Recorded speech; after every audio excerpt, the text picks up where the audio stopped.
European voice is important when Ukraine's future is being discussed. You come from Finland.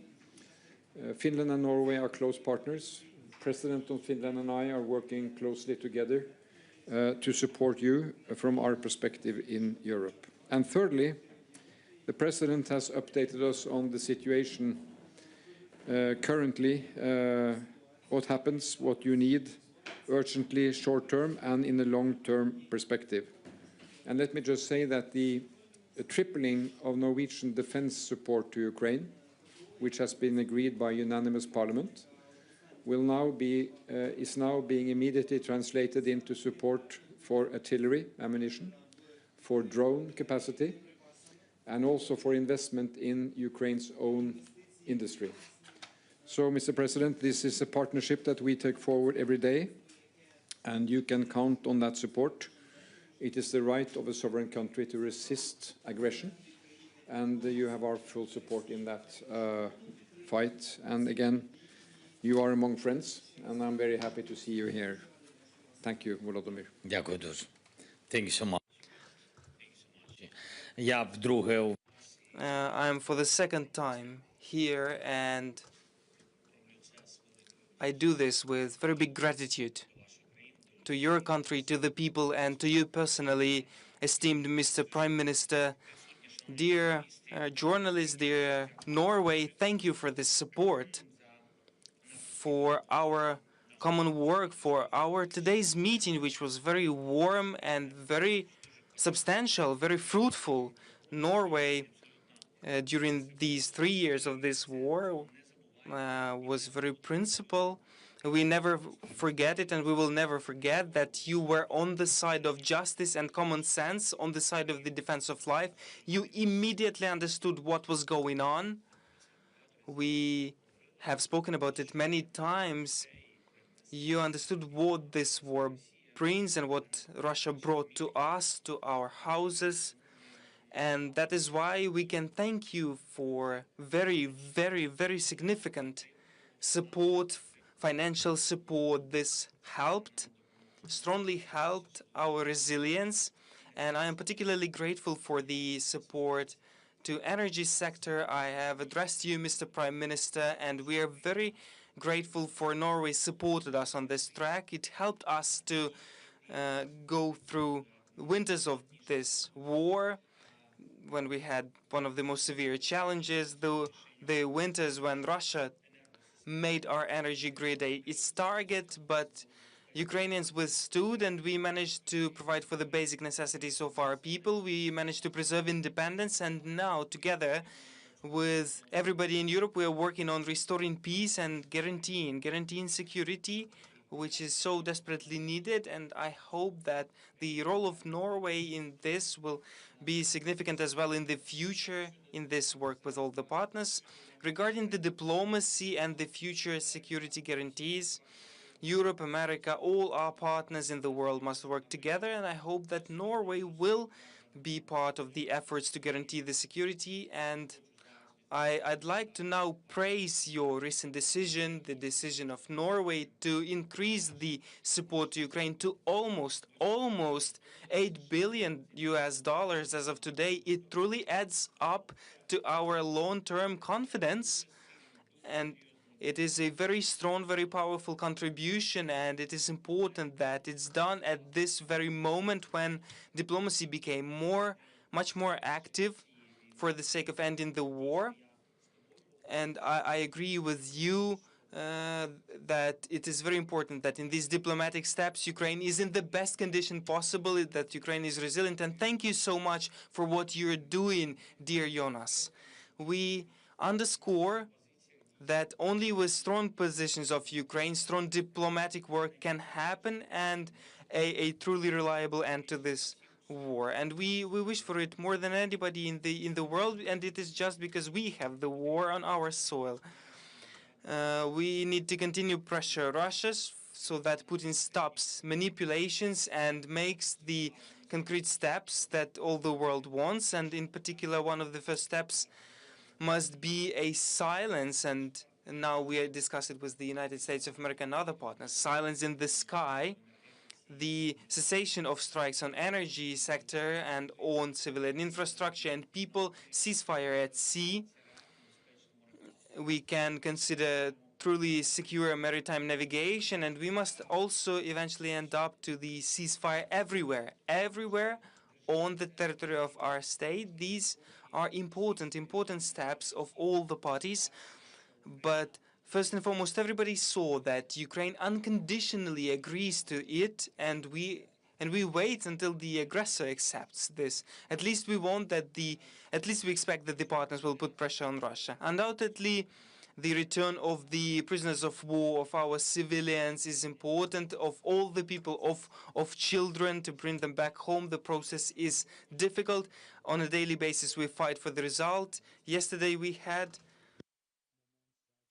this moment of happiness when more than 190 of Ukrainian peoples were brought home, 197, and this is the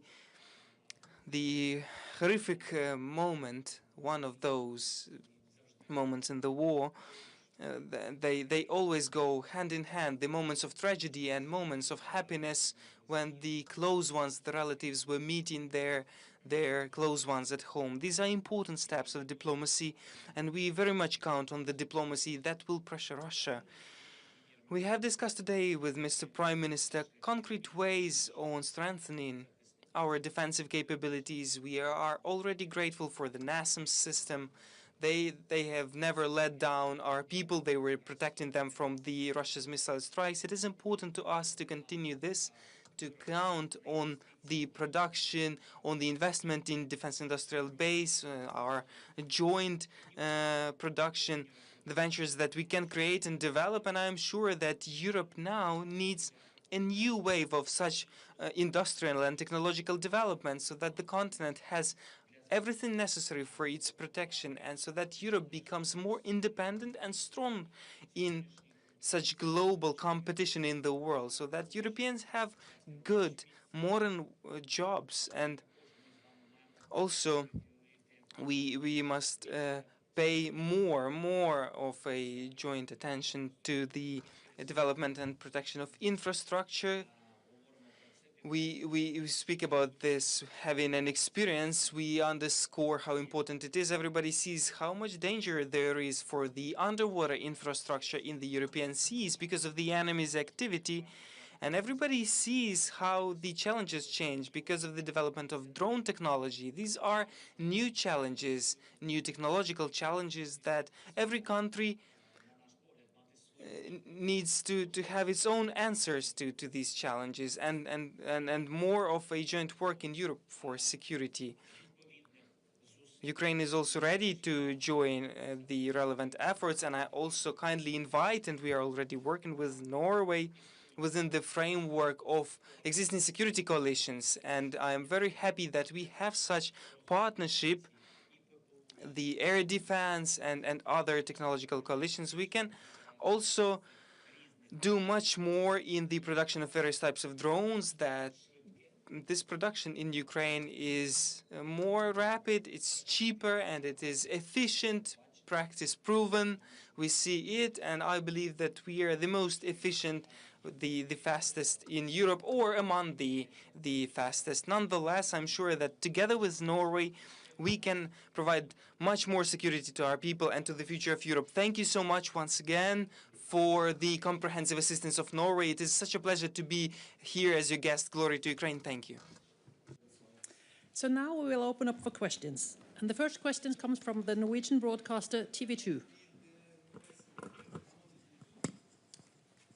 Добрий день, пане президенте. Ласка просимо до Норвегії. Дякую. I will ask the question in English by popular demand from the press corps. After the last week's events in negotiations about a ceasefire, what are your realistic hopes now? When can such a ceasefire enter into force? And if I may add, there seems to be a different kinds of understanding in Moscow and Washington at the moment what a limited ceasefire could mean, what items are included. What is your understanding? Does this proposal for a limited ceasefire include both civilian infrastructure and energy supply infrastructure, or just one of them? Thank you for the question. I will base on the facts, on what I heard, and on what we've agreed with the American side prior to their contacts with the Russians, and then my recent conversation with Mr. President Trump after his conversation with Kremlin. We have suggested at the very beginning the ceasefire at sea and in the air, because this is not so difficult to control.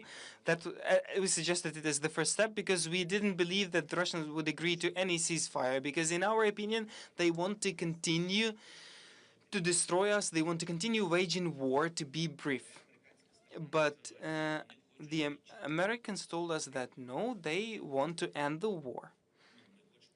We want to end the war. So who will argue with that? Let's then make certain steps faster. And during the meeting in Jeddah, American party made a leap forward, rapid step forward, and they said, let's speak not about the partial ceasefire, but about the full ceasefire. We reacted immediately right at that meeting. We reacted. My team reached out to me because that was the change of agenda with which they arrived there. And I said immediately, we approve.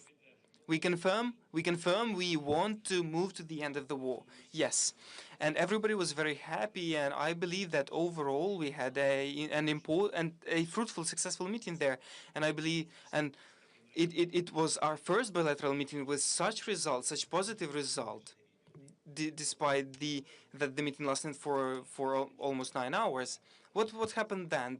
Then was the contact between the Americans and the Russians, and then I think that people made a step backwards because they raised up the topic of partial ceasefire again. Look, we'd rather make steps forward.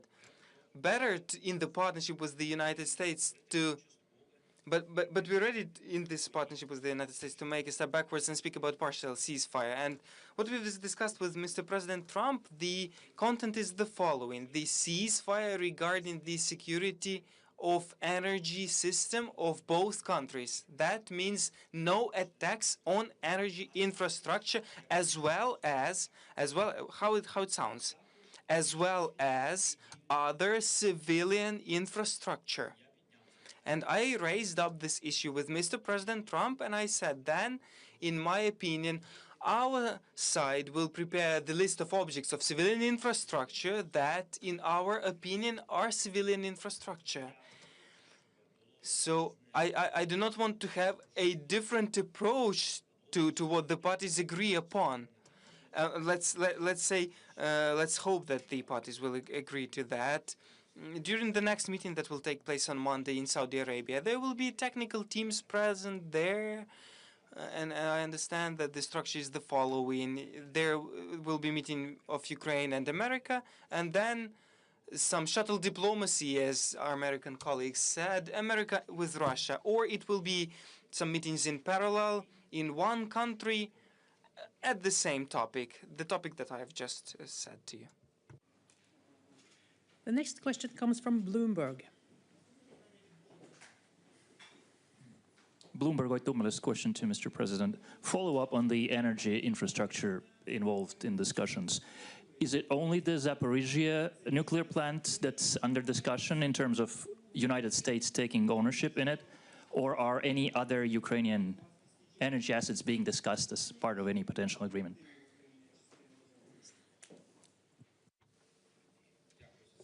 Thank you for the question. All nuclear power plants belong to the people of Ukraine. These are state-owned nuclear power plants. It is not in private property in Ukraine. The atomic energy in Ukraine, yes, we do have the heating generation, we have green energy generation. There are some private partnerships. That is absolutely understandable, and that is the right way to approach it.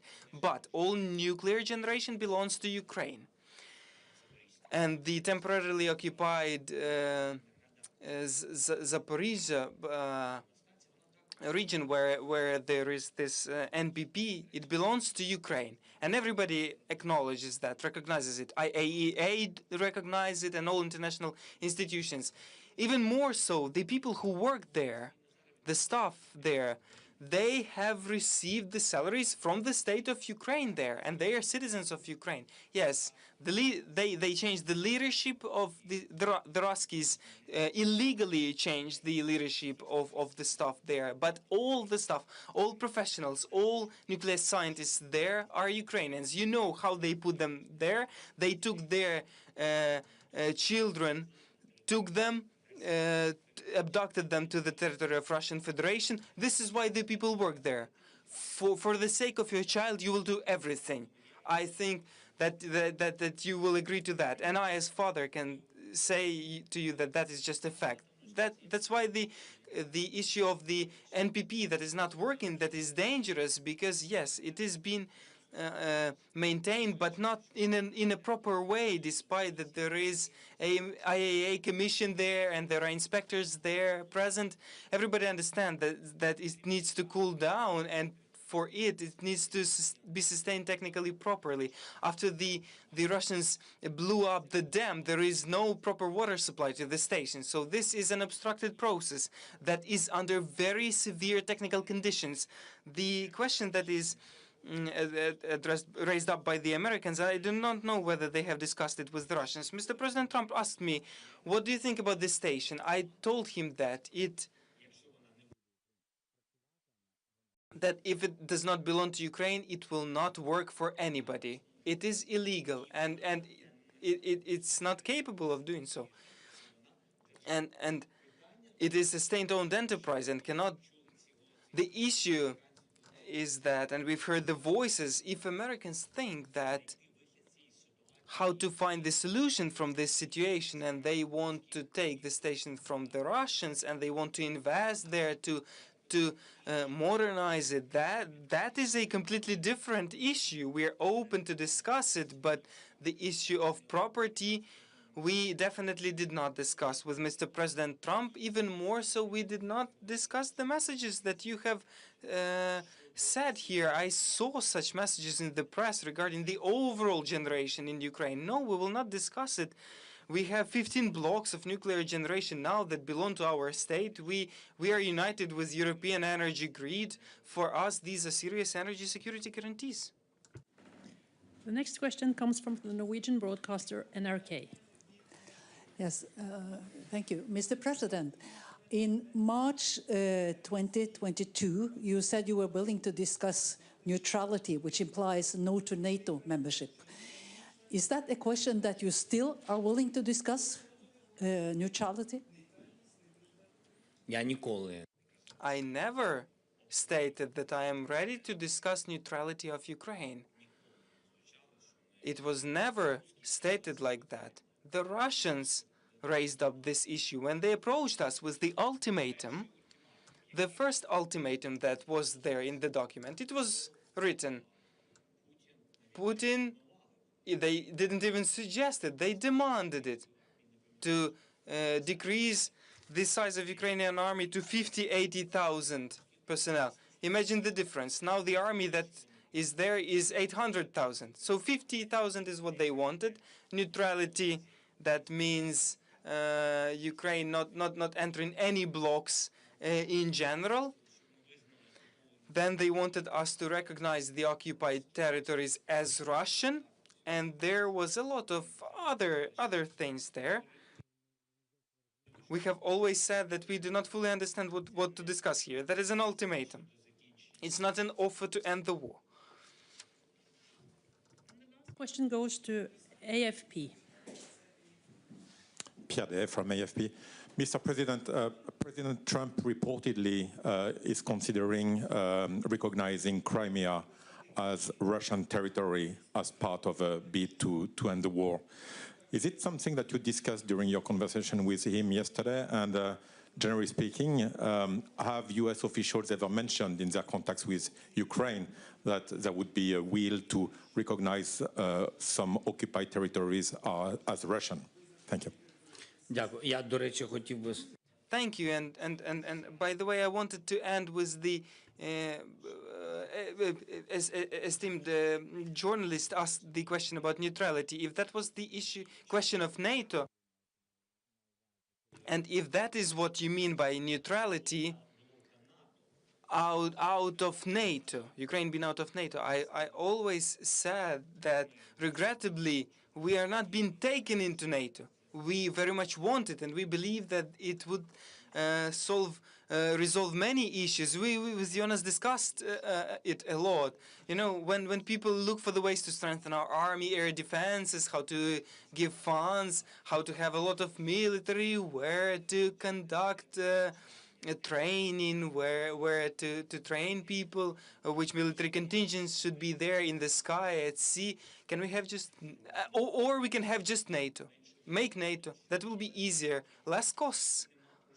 But again, there is not so much to discuss because the United States of America, as the main NATO ally, do not support Ukraine in NATO. That is the situation as of today, and I believe that I believe that it cannot be gifted that easily to the Russians. I think that is a gift to Russians that this topic is taken off the table. I believe it's like this. As regards your question on Crimea, that is Ukrainian peninsula, Mr. President Trump did not raise this issue with me. We have discussed Crimea with him in September in New York. He was interested in how it looks like, why Ukrainians love it so much, because he heard that Ukrainians do love Crimea so much.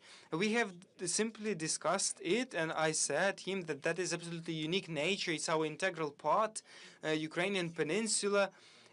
And apart from many things, I do not want to take your time. Without Ukrainians, it's understandable that the Crimea is dying because all the logistics is connected to the continental Ukraine, the water supply, logistics. What is most needed for tourism? What is the main thing for tourism? And Crimea is unique nature. That is sea, that is nature, that is tourism. What is the main thing for tourism? Everybody will tell you. Tourists. There is no tourism in Crimea. For 11 years, there has been no tourism in Crimea. 3 million people came in summer to Crimea. 2,800,000 Ukrainians of those. That is the answer. You can do many things, 5-star hotels, many different buildings, but you will not bring millions of tourists there. Ukrainians there, they had rest because that is their peninsula. And nobody can do anything about that. People there now have no proper salaries. There is nothing there. Everything is just dying out, the nature. On that note, we need to wrap up this press conference. Thank you. You didn't answer. No, sorry. You had all the Oh, sorry.